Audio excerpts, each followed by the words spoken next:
Masyadong maingay. Ang daming tao sa bahay.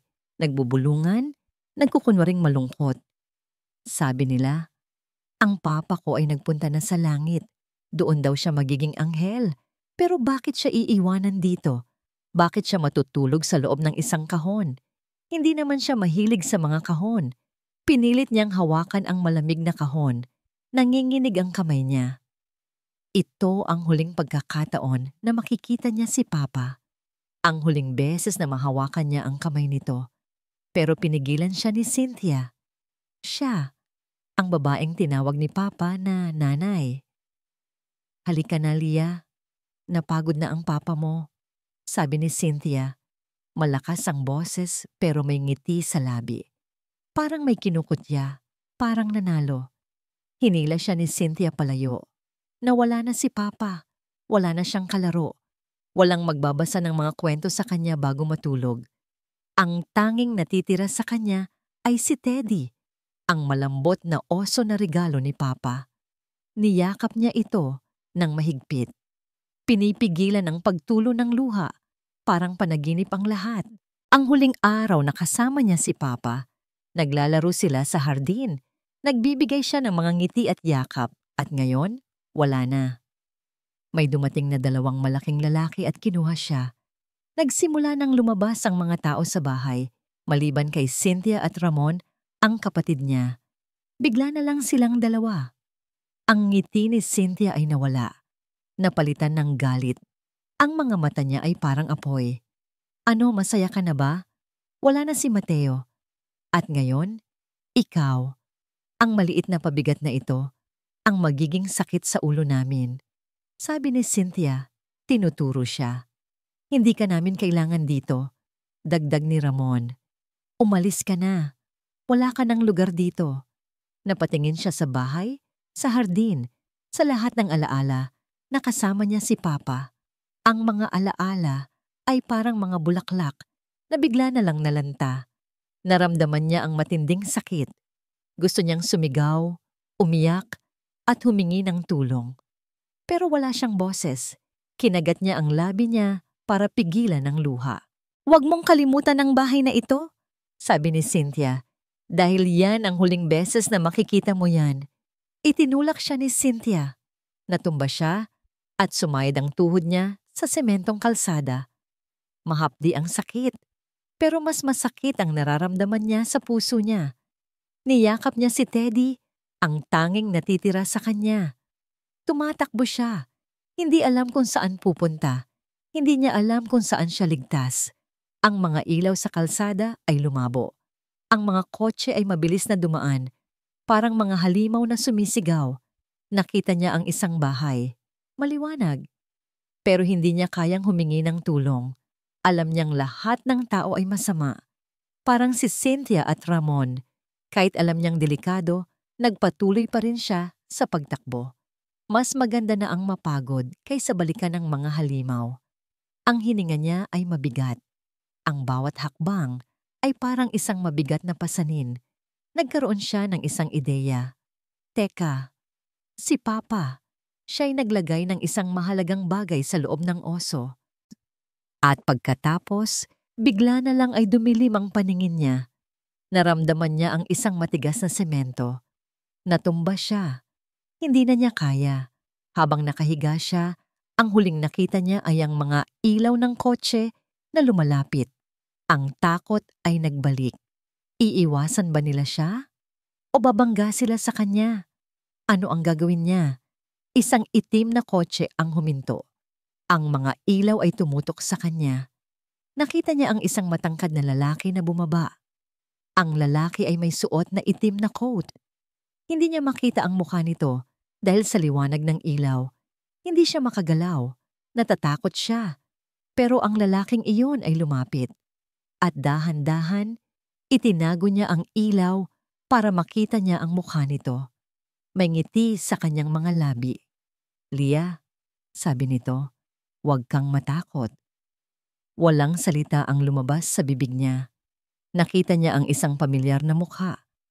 Isang taong kilala niya. Isang taong nakikita niya dati na kasama si Papa. Sino ba siya? Ang huling alaala niya ay ang malamig na kamay na humahawak sa kanya at ang malamig na boses na nagsasabing, "Huwag kang matakot." Hindi alam ni Aidan kung ano ang gagawin. Walang humpay na umiiyak si Leah. Nagpapapilit siya na bumalik sa bahay. Walang katapusan ang takot sa kanyang mga mata. Niyakap niya ng mahigpit ang kanyang manika. Ang puso ni Aidan ay kumirot. Naalala niya ang kanyang matalik na kaibigan, si Mateo. Naalala niya ang huling beses na nakita niya si Mateo. Nakikipag-usap sila sa telepono at sinabi ni Mateo na, "Aidan, mayroon akong mahalagang bagay na ibibigay sa'yo." Ngunit bago pa niya sabihin kung ano yon, biglang namatay ang tawag. Hindi na siya nasagot pa ni Mateo. Ilang sandali lang, dumating ang balita tungkol sa aksidente. Ngayon, nakikita niya ang anak ng kanyang kaibigan. Tumutulo ang luha at alam niyang kailangan niyang gawin ang isang bagay. Ito na ang oras para tuparin ang pangako niya kay Mateo. Sinimulan ni Aidan ang kanyang kotse. Tumingin si Leah sa kanya, nag-aalinlangan. "Saan po tayo pupunta?" Tanong niya sa kanyang isip. Hindi niya sinasabi, pero alam ni Aidan ang takot sa kanyang mga mata. Huminga siya ng malalim. "Pupunta tayo sa bahay ko, Leah," sabi niya. "Ligtas ka sa akin." Nakarating sila sa isang malaking bahay, pero hindi ito bahay. Ito ay parang isang palasyo. Si Leah ay nagulat. Naramdaman niya ang matinding kaguluhan. Hindi ito bahay. Ito ay isang lugar na walang kaluluwa. "Dito tayo maninirahan?" Tanong niya.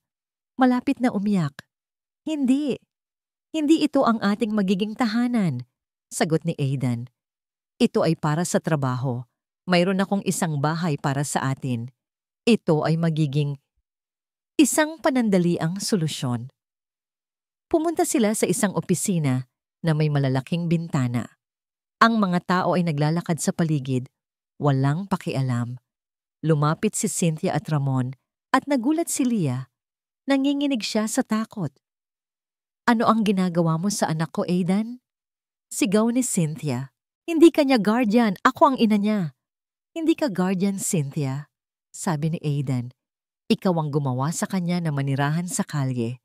At ako ang magiging guardian niya ngayon." Nag-aalala si Leah. Nagtago sa likod ni Aidan.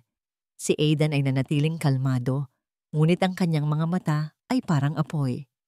"Hindi mo siya pwedeng saktan. Hindi na siya matatakot sa iyo. Huwag mong kalimutan, Aidan," sabi ni Ramon, "na walang sino man ang lalaban sa amin."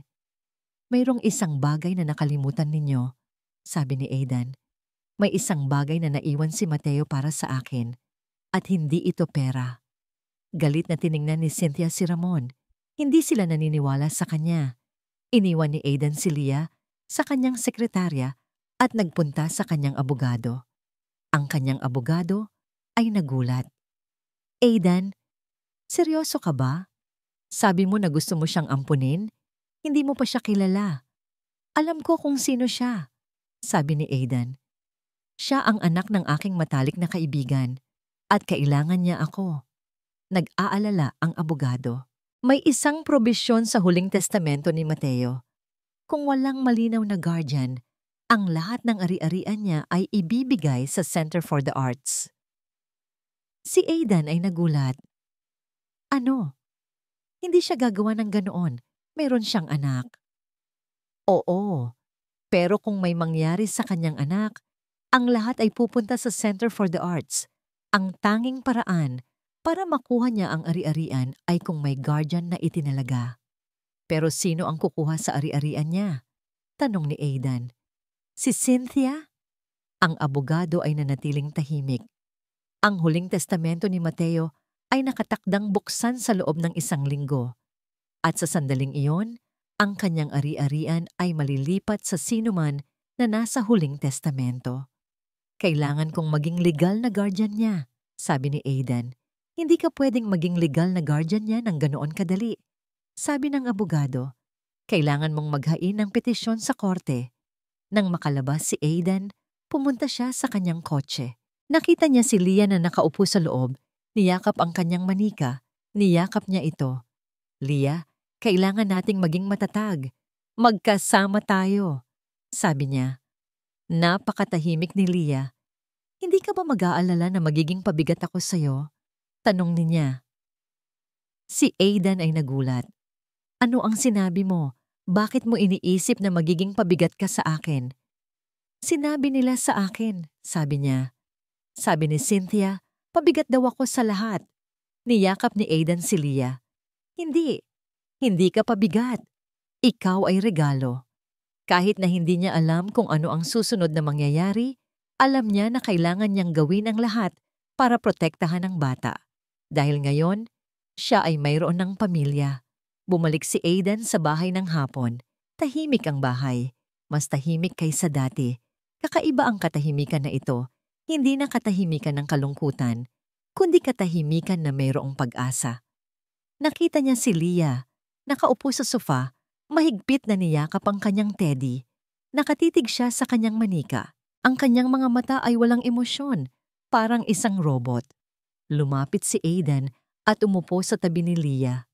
Leah, sabi niya, kumain ka na ba? Umiling si Leah. Okay, sabi ni Aidan. Magluto ako para sa'yo. Tumayo siya at nagpunta sa kusina. Nagluluto siya ng pasta. Alam niya na ang pasta ay ang paboritong pagkain ng mga bata.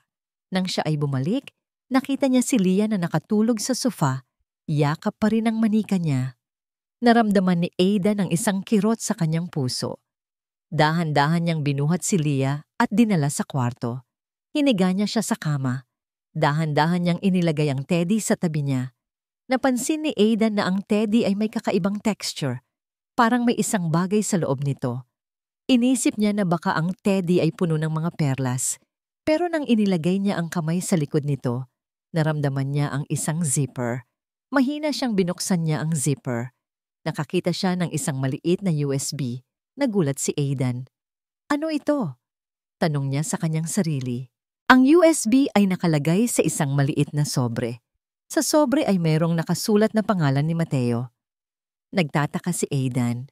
Ano ang nasa loob ng USB? Bakit ito ibinigay sa kanya ni Mateo? Ano ang nakatago sa loob? Nagmamadaling bumaba si Aidan at nagtungo sa opisina. Kinuha niya ang kanyang laptop at isinaksak ang USB. Lumabas ang mga files. Isang folder na may pangalan na para kay Aidan. Binuksan niya ito. Naglalaman ito ng mga video. Ang unang video ay pinamagatang Ang Huling Mensahe. Binuksan niya ito. Lumabas ang mukha ni Mateo. Malungkot ang mga mata ni Mateo. Parang hindi siya masaya. Aidan, sabi ni Mateo, kung nakikita mo ito, nangangahulugan na wala na ako. Nalaman ko ang katotohanan tungkol sa pagkamatay ni Amara. Si Aidan ay nagulat. Si Amara, ang ina ni Leah, ay namatay sa isang aksidente sa kotse. Alam ni Aidan na hindi aksidente ang pagkamatay niya. Pero sino ang nasa likod nito? Nalaman ko na ang pagkamatay ni Amara ay hindi aksidente, sabi ni Mateo. Siya ay pinatay. At ang pumatay sa kanya ay... Ang video ay biglang huminto. Ang screen ay naging itim. Si Aidan ay nanigas. Ano? Sigaw niya. Ang video ay patay na. Sino ang nasa likod nito? Tanong niya sa kanyang sarili. Ang puso ni Aidan ay mabilis na tumibok.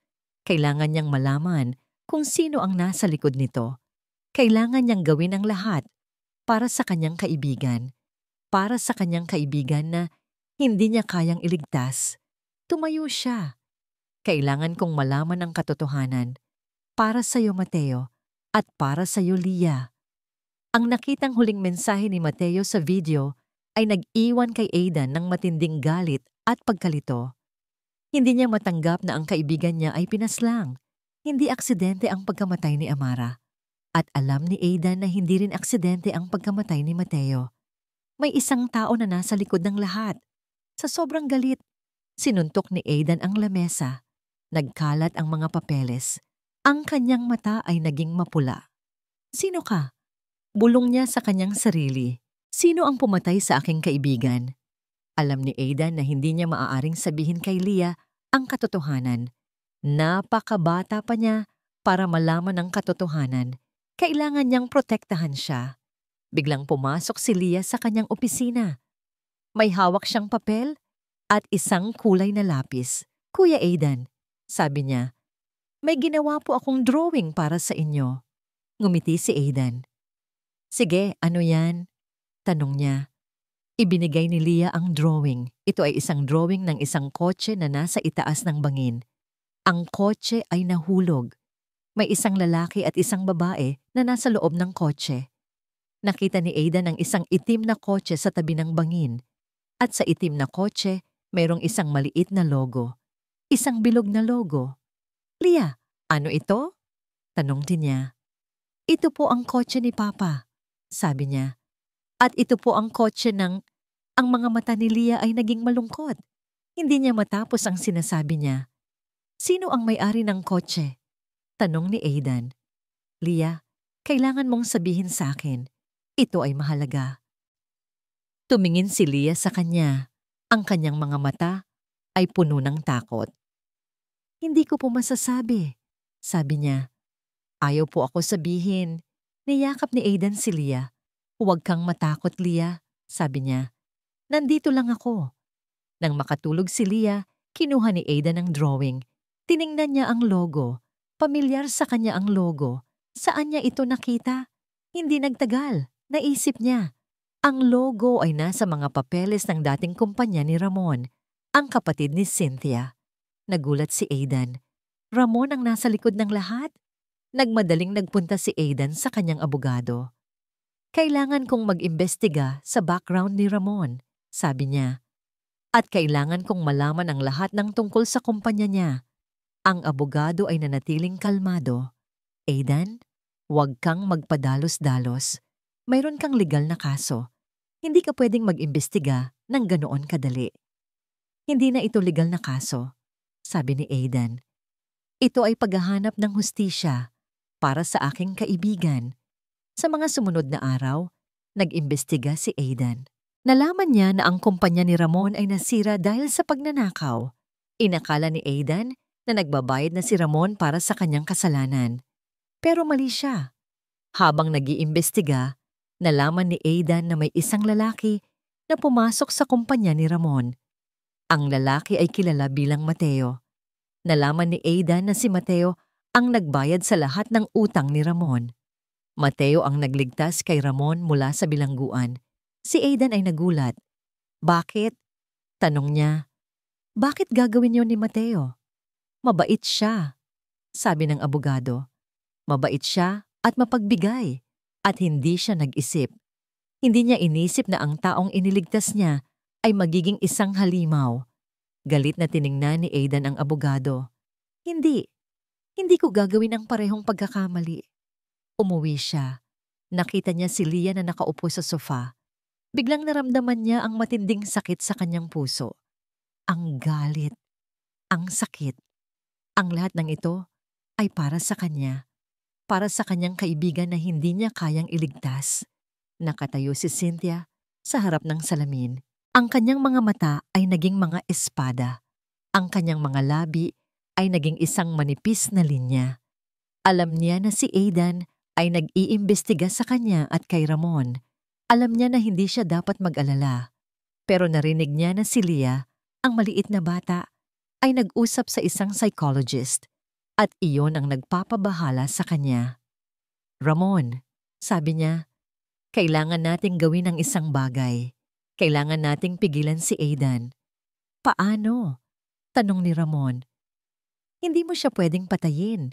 Siya ay mayaman at may impluensya. Hindi natin siya papatayin, sabi ni Cynthia. Gagawin natin siyang masama. Gagawin natin na siya ang pumatay sa aking asawa. At kukunin natin ang bata. Si Ramon ay nag-aalala. Paano natin gagawin iyon? Hindi siya mangmang. Hindi siya mangmang, sabi ni Cynthia. Pero ang mga tao ay mangmang. At ang mga tao ay maniniwala sa kung ano ang sinasabi natin. Lalo na kung ang bata ay nagsabi na si Aidan ay isang masamang tao. Nagplano sila. Pupunta si Cynthia sa bahay ni Aidan at magpapakita siya na siya ay isang mabait na tao. Magpapakita siya ng isang malaking pagbabago at kukunin niya ang bata. Pumunta siya sa bahay ni Aidan. May dala siyang malalaking teddy bear at mga laruan para kay Leah. Si Leah ay natakot. Nagtago siya sa likod ni Aidan.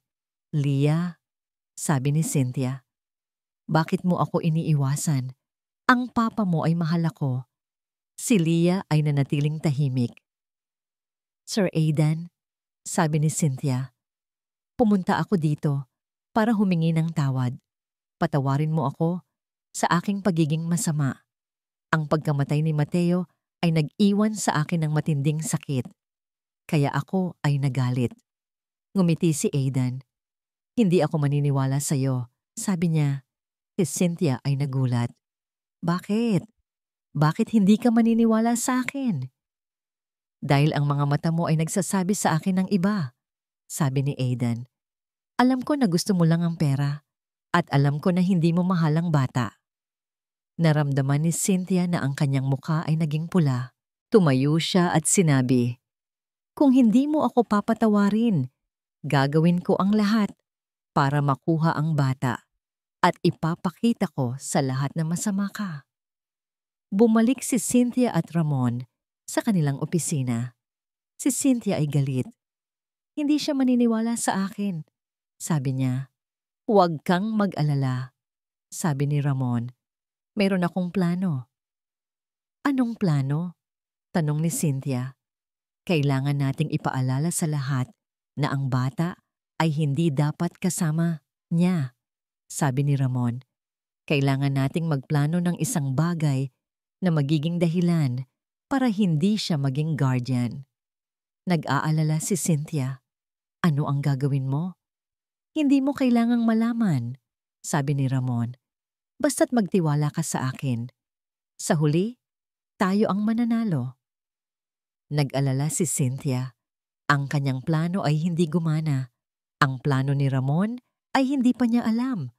Ano ang gagawin niya? Ilang linggo matapos ang huling pagbisita ni Cynthia, dumating ang isang abiso mula sa korte. Kinakasuhan si Aidan ng child neglect at emotional abuse. Nagulat si Aidan. Hindi niya inakala na aabot sa ganito. Alam niya na ito ay ganti nina Cynthia at Ramon. "Hindi ko ito gagawin," sabi ni Aidan sa kanyang abogado. "Hindi ako magpapatalo sa kanila. Ipaglalaban ko si Leah." Ang abogado ay nanatiling kalmado. "Kailangan mong maging handa, Aidan," sabi niya. "Ang mga taong ito ay hindi mag-aalangan na gamitin ang bata laban sa'yo." Naging madalas ang pagbisita ni Aidan sa ospital. Kailangan niyang maging handa sa anumang mangyayari. Kailangan niyang maghanda para sa kanyang araw sa korte. "Bakit po tayo pupunta sa korte?" tanong ni Leah. "Para maging matatag tayo," sabi ni Aidan. "Para ipaglaban natin ang ating pamilya." "Masaya po ba kayo?" tanong ni Leah. "Oo," sabi ni Aidan. "Bakit mo naman natanong?" "Dahil sa bawat hakbang nating dalawa, parang nasa isang malaking laro tayo," sabi ni Leah. Dumating ang araw ng paglilitis. Ang korte ay puno ng mga tao. Ang mga tao ay nagbubulungan. Ang mga mata ng mga tao ay nakatingin kay Leah na nagtatago sa likod ni Aidan. Si Leah ay natatakot. Hindi niya gusto ang atensyon. "Huwag kang matakot," bulong ni Aidan. "Nandito lang ako." Ang abogado ni Cynthia ay tumayo. "Ang aming kliyente, si Cynthia De Luna, ay naniniwala na ang kanyang apong si Leah ay dapat na nasa kanyang pangangalaga," sabi niya. Dahil ang kanyang apong si Leah ay napabayaan at inabuso ng kanyang legal na guardian, si Aidan Torres. Nagulat ang lahat. Si Aidan ay galit. "Iyan ay kasinungalingan," sigaw niya. "Mayroon kaming mga testigo," sabi ng abogado. "Mga kapitbahay, mga guro, mga kaibigan. At mayroon din kaming mga larawan na nagpapakita na si Leah ay may mga sugat at pasa." Nagulat ang lahat. Ang mga tao ay nagbubulungan. Si Leah ay nanahimik. Ang kanyang mga mata ay naging malungkot. Nagtataka si Aidan. "Ano ang sinasabi mo?" "Ang bata ay inabuso. Ang bata ay ginawa na isang instrumento ng paghihiganti. sabi ng abogado. At ang bata ay natatakot sa kanyang legal na guardian. Tinawag ng abogado ang isang psychologist. Ginoo, sabi ng abogado, sa iyong professional na opinyon, naniniwala ka ba na si Aidan Torres ay dapat na maging legal na guardian ni Leah? Ang psychologist ay tiningnan si Leah at sinabi, ang bata ay nagpapakita ng mga sintomas ng trauma. Ang bata ay, narinig ko na, sabi ni Aidan, ngunit hindi mo alam ang katotohanan. Ang katotohanan ay ang bata ay nagpapabagal sa kanyang pag-unlad. Ang bata ay natatakot, sabi ng abogado. Mali kayo, sabi ni Aidan. Siya ay nagsasalita. Siya ay masaya. Si Leah ay tumayo. Hindi po ako natatakot, sabi niya. Ang lahat ay nagulat. Ito ang unang beses na nagsalita si Leah sa harap ng mga tao. Ang mahal ko ay si Kuya Aidan, sabi ni Leah. Siya ay mabait. Tumingin ang abogado sa psychologist. Ang bata ay nagpapanggap. Ang bata ay natatakot. Kailangan natin ng isang evaluation, sabi ng huwes. Kailangan nating malaman kung ang bata ay nagsasabi ng katotohanan.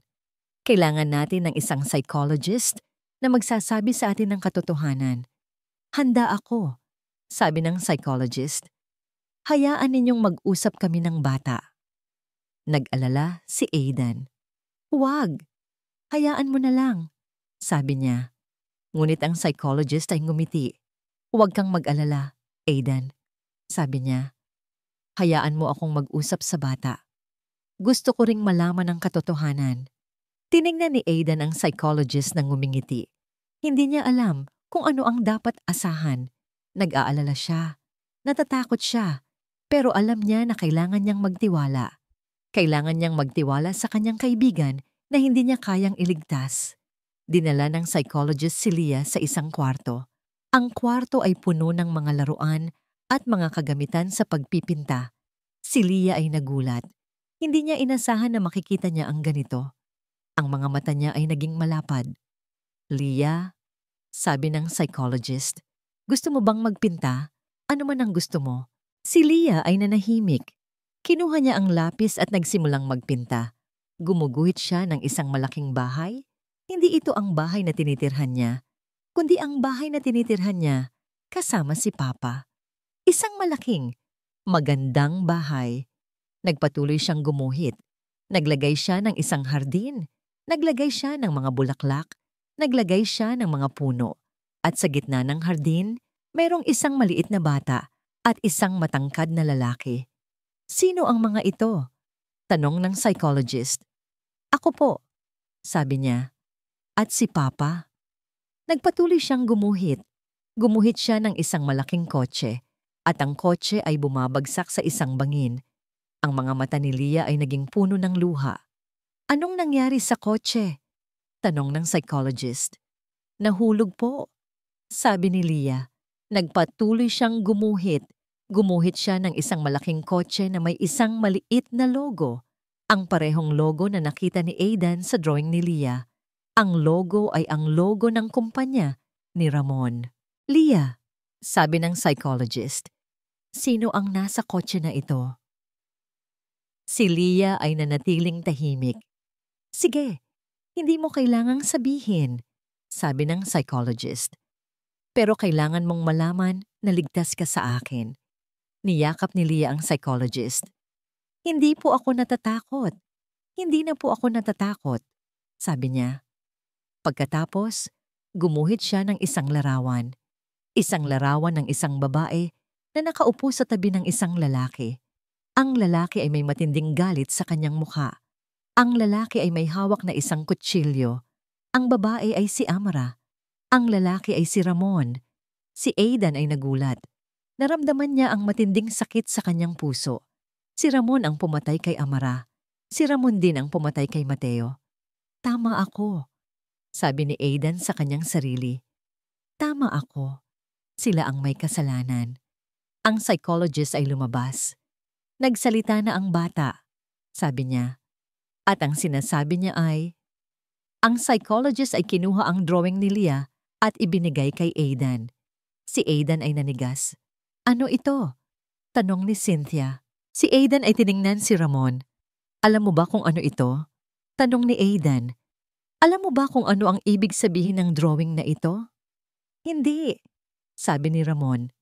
Hindi ko alam ang sinasabi mo. Ito ang drawing ng anak ng aking kaibigan, sabi ni Aidan. At ang sinasabi ng drawing na ito ay, hindi ko alam kung ano ang sinasabi mo, sabi ni Ramon. Pero alam ko na ang drawing na yan ay isang kasinungalingan. Ang psychologist ay umupo. Ang drawing na ito ay nagpapakita na ang bata ay natatakot. Ang drawing na ito ay nagpapakita na ang bata ay nag-iisa. Mali kayo, sabi ni Aidan. Hindi siya natatakot. Siya ay nagsasabi ng katotohanan. Anong katotohanan? Tanong ni Ramon.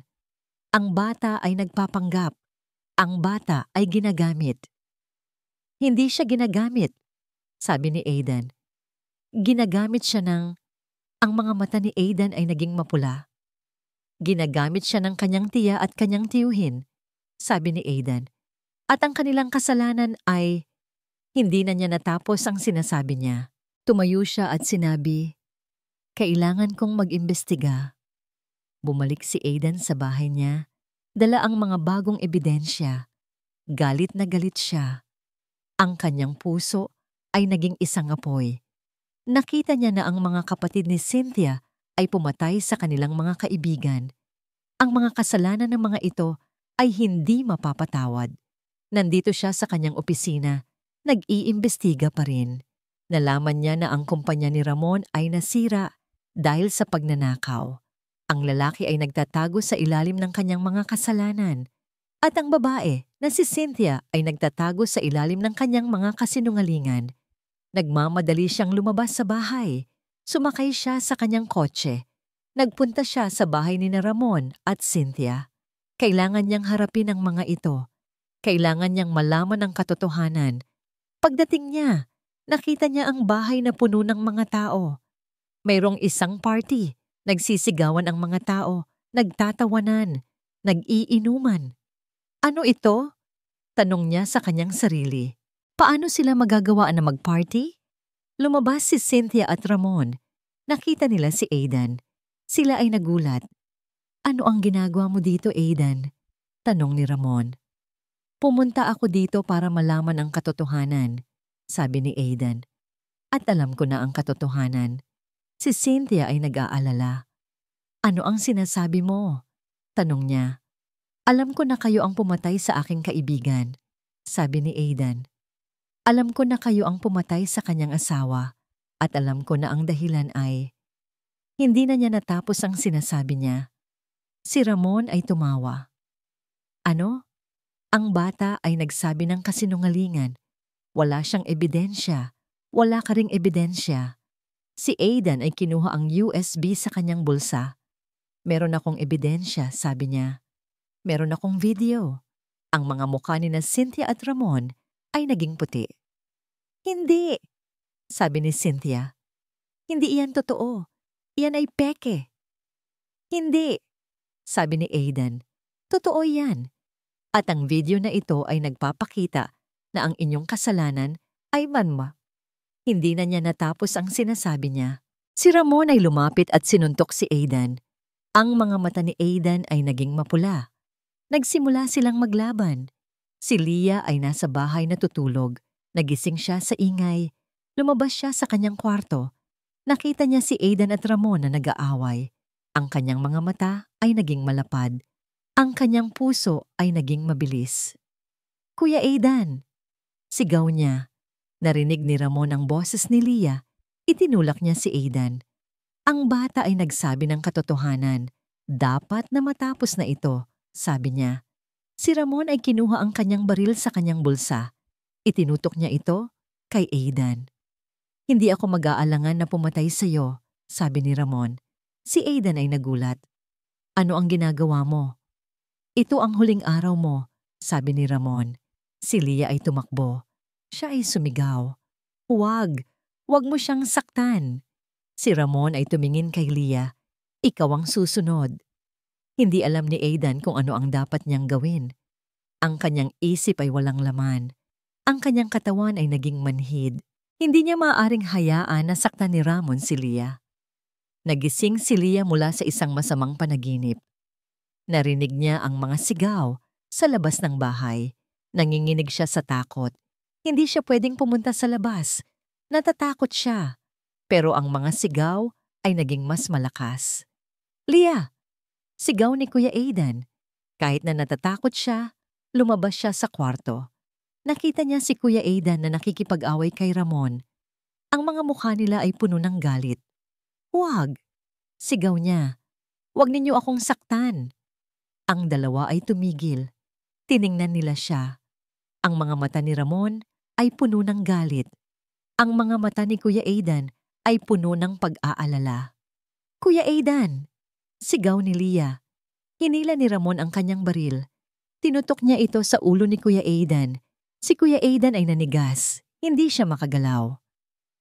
"Ako ang pumatay sa aking kaibigan," sabi ni Ramon. "At gagawin ko rin sa'yo." Hindi alam ni Leah kung ano ang dapat niyang gawin. Nanginginig siya. Natatakot siya.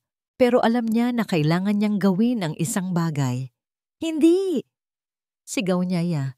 "Hindi ka pwedeng saktan si Kuya Aidan." Tinutok ni Ramon ang baril kay Leah. "Ikaw ang susunod," sabi ni Ramon. Napapikit si Leah. Naramdaman niya ang malamig na hangin.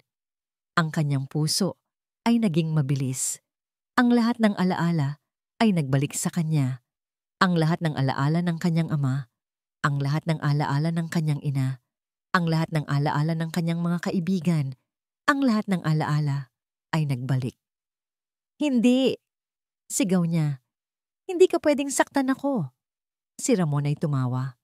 "Napakabata mo. Hindi ka pwedeng magsalita ng totoo." "Ang nanay ko ay sinaksak," sabi ni Leah. "Hindi siya aksidente." Si Ramon ay nagulat. "Paano mo nalaman?" "Narinig ko," sabi ni Leah. "Narinig ko kayo na nag-usap. Sinabi ninyo na ang babaeng iyan ay alam ang lahat." Ang mukha ni Ramon ay naging puti. Ang mukha ni Cynthia ay naging puti. "Leah," sabi ni Cynthia, "ito ay kasinungalingan." "Hindi," sabi ni Leah. "Hindi ito kasinungalingan. Si Mama ay natakot. At kayo ay nag-away. At kayo ay..." Hindi na niya natapos ang sinasabi niya. Natatakot siya. Ang kanyang puso ay naging mabilis. Ang kanyang hininga ay naging mabigat. "Tama na," sabi ni Ramon. "Kailangan kong tapusin ito."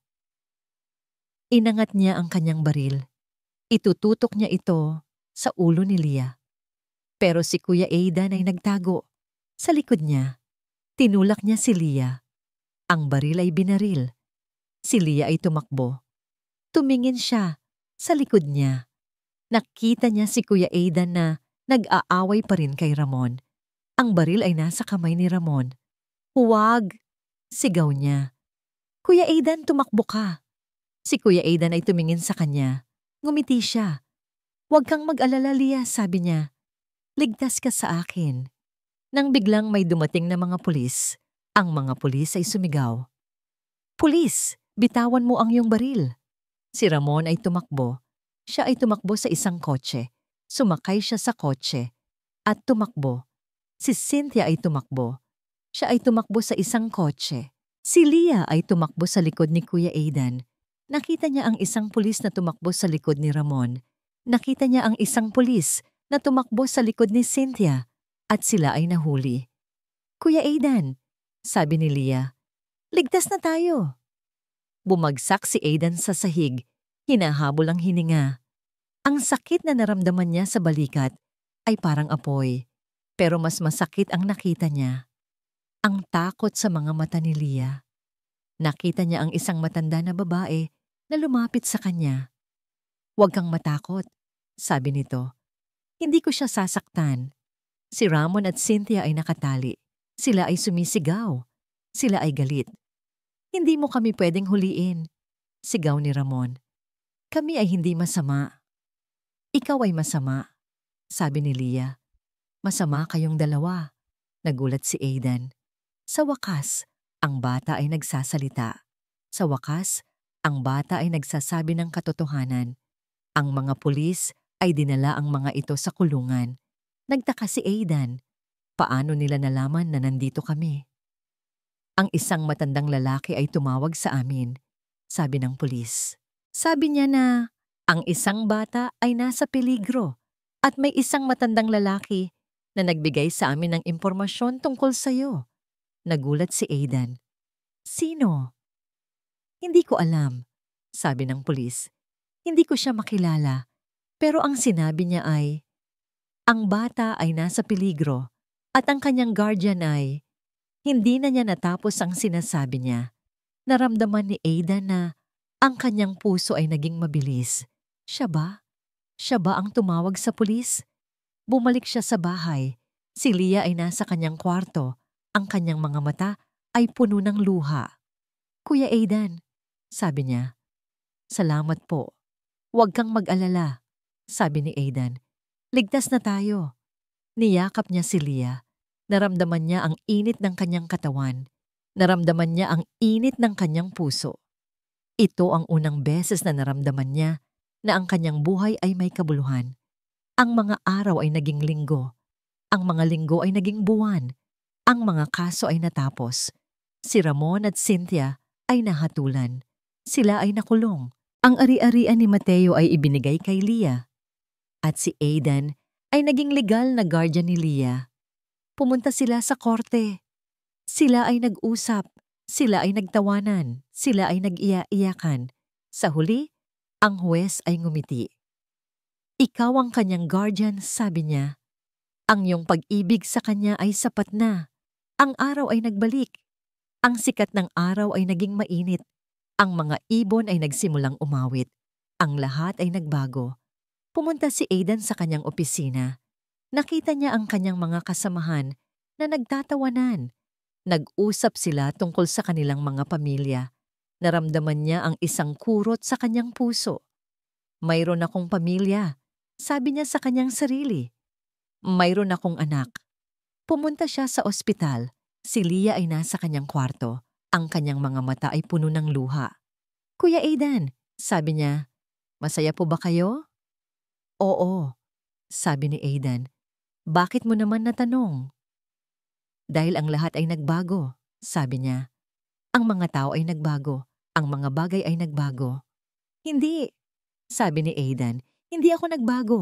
Ang aking pag-ibig sa iyo ay hindi magbabago. Niyakap niya si Leah. Nang dumating ka sa buhay ko, nagbago ang lahat, sabi niya. Nagkaroon ako ng dahilan para mabuhay. Nagkaroon ako ng pamilya. Medyo masikip ang suot kong itim na damit at mainit. Nakahawak ang aking kamay sa kamay ni Kuya Aidan habang nakatayo kami sa harap ng 2 puntod. Hindi na ako nag-iisa. Nandito na si Kuya Aidan at siya ay laging nasa tabi ko. Nakita ko ang 2 malalaking bato na may mga pangalan. Amara de Luna at Mateo de Luna. Ang mga pangalan ay pamilyar. Ito ay ang mga pangalan ng aking mga magulang. Ang aking mga magulang ay hindi nakasama namin, ngunit alam ko na sila ay masaya. Papa, bulong ko. Nandito na po ako. Nandito na po kami. Ang mga mata ko ay naging puno ng luha. Naramdaman ko ang init ng kamay ni Kuya Aidan na humawak sa akin. Ligtas ka na, Leah, sabi niya. Ligtas ka na. Tumango ako. Alam ko na ligtas na ako. Alam ko na ang aking mga magulang ay hindi na mag-aalala sa akin. Alam ko na ang lahat ng sakit ay mawawala na. Nagsimula kaming maglakad. Ang araw ay naging mas mainit. Ang mga ibon ay nagsimulang umawit. Ang mga bulaklak ay nagsimulang mamukadkad. Ang lahat ay nagbago. Saan po tayo pupunta? Tanong ko. Ngumiti si Kuya Aidan.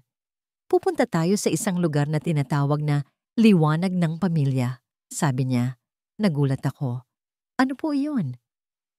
Ito ay isang bahay para sa mga batang tulad mo, sabi niya. Ito ay isang bahay na puno ng mga bata na tulad mo. Nakarating kami sa isang malaking bahay. Ang bahay ay puno ng mga bata. Ang mga bata ay naglalaro sa hardin. Ang mga bata ay nagtatawanan.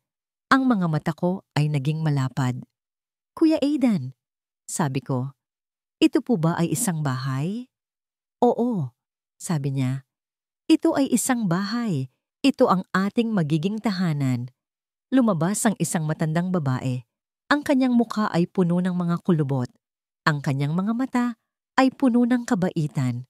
Ikaw ba si Leah? Tanong niya. Tumango ako. Ako si Lola Marita, sabi niya. Ako ang may-ari ng bahay na ito. Ang iyong pamilya ay nandito na. Nag-alala ako.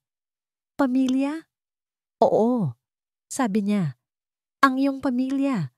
Lahat sila ay nandito. Si Leah ay nagpunta sa hardin. Nakita niya ang mga bata na naglalaro. Ang mga bata ay tumawa. Sila ay sumigaw. Ang lahat ay masaya. Gusto mo bang sumama sa amin? Tanong ng isang batang babae. Hindi ko alam, sabi ni Leah. Halika na, sabi ng batang babae. Magsama-sama tayo. Hinawakan niya ang kamay ko. Naramdaman ko ang init ng kamay niya. Naramdaman ko ang init ng kanyang puso. Ito ang unang pagkakataon na naramdaman ko na ang aking buhay ay may kabuluhan. Nagsimula kaming maglaro. Nagtatawanan kami. Nag-uusap. Nag-iisa kami. Pero alam ko na hindi na ako nag-iisa. Hindi ako nag-iisa. Sabi ko, may pamilya na ako. 4 na taon na ang nakalipas mula nang magbago ang lahat. 4 na taon na ang nakalipas mula nang magkaroon ako ng pamilya. 4 na taon na ang nakalipas mula nang makilala ko si Leah. Ang dating bata na puno ng takot ay naging isang dalagita na puno ng pag-asa. Nandito ako sa liwanag ng pamilya, ang bahay na pinagmulan ng aming pamilya. Nakikita ko si Leah na nakaupo sa tabi ng isang matandang babae, si Lola Marita. Sila ay nag-uusap at nagtatawanan. Ang puso ko ay puno ng kaligayahan. Lola, sabi ni Leah, alam mo ba na ang aking tatay ay isang bayani? Si Lola Marita ay ngumiti. Oo, sabi niya. Alam ko, ang iyong tatay ay isang bayani at ang iyong Kuya Aidan ay isang bayani. Ngumiti si Leah. Hindi po. Siya ay hindi Kuya Aidan. Siya po ay Tatay Aidan. Ang puso ko ay mabilis na tumibok. 4 na taon na ang nakalipas mula nang tawagin niya akong Papa. At ngayon, ang salitang yan ay naging isang pamilyar na tunog sa akin. Leah, sabi ko, halika na. Kailangan na nating umuwi. Tumakbo si Leah sa akin. Niyakap niya ako ng mahigpit. Sige po, tatay, sabi niya. Habang naglalakad kami sa daan, ang araw ay nagsimulang lumubog. Ang mga ilaw ng kotse ay nagsimulang lumiwanag. Ang mga tao ay nagsimulang maglakad sa daan. Ang lahat ay normal. Ang lahat ay masaya. Tatay, sabi ni Leah, alam mo ba na ang buhay ay parang isang kwento? Ang bawat kwento ay may masaya at malungkot na bahagi. Oo, sabi ko, alam ko. Pero ang mahalaga, sabi niya, ay kung paano matatapos ang kwento. Ang ating kwento ay masaya, hindi ba tatay? Oo, sabi ko, masaya ang ating kwento at ang kwento na ito ay hindi matatapos. Si Leah ay tumingin sa akin. Ang kanyang mga mata ay puno ng pag-asa. Bakit po, tatay? Dahil ang ating kwento ay walang katapusan, sabi ko. Ang ating kwento ay isang pamilya at ang pamilya ay walang katapusan. Niyakap ko siya ng mahigpit. Ang kanyang init ay naging isang mainit na panloob na pakiramdam. Ang kanyang presensya ay naging isang pang-araw-araw na pangyayari sa aking buhay. Hindi na ako nag-iisa. Hindi na siya nag-iisa. Ang aming buhay ay parang isang sikat ng araw. Ang aming buhay ay parang isang buwan. Ang aming buhay ay parang isang gabi. At ang gabi ay puno ng mga bituin. Ang aming buhay ay puno ng mga bituin. Ang aming buhay ay puno ng pag-ibig. At dito nagtatapos ang kwento ni Leah at Aidan. Isang kwento ng paghahanap ng pamilya. at paggaling sa aming mga minamahal na tagapakinig. Isang taos-pusong pasasalamat po sa inyong pagiging bahagi ng paglalakbay na ito. Mula sa simula ng kwentong puno ng takot at kalungkutan ni Leah, hanggang sa paghahanap ni Aidan ng katarungan. At sa wakas ay ang pagtuklas nila ng tunay na pag-ibig at pamilya. Naging saksi po kayo sa bawat ngiti at bawat luha. Ang pagsusulat ng kwentong ito ay hindi naging madali. Kasama po ninyo akong umiyak sa bawat pagsubok at tuwang-tuwa sa bawat tagumpay. Umaasa po ako na ang kwentong ito ay nag-iwan ng isang mahalagang mensahe sa inyong puso, na ang tunay na pamilya ay hindi laging sa dugo, kundi sa pagmamahal, tiwala, at proteksyon. Na ang pag-ibig ay may kapangyarihan na magpagaling ng mga sugat at magbigay ng pag-asa kahit sa pinakamadilim na sandali. Sana po ay natagpuan ninyo ang inyong sarili sa bawat karakter at bawat emosyon. At sana po, ang kwentong ito ay magsilbing paalala na ang bawat isa sa atin ay karapat-dapat sa isang pamilya na magmamahal sa atin ng walang kondisyon. Muli, maraming salamat po sa inyong suporta at pakikinig. Inaanyayahan ko po kayong ibahagi ang inyong mga saloobin at naramdaman sa komento sa ibaba. Ang inyong mga mensahe ay higit pa sa gantimpala para sa akin. Hanggang sa muli nating pagkikita sa panibagong kwento. Gumagalang, kilig bawat sandali.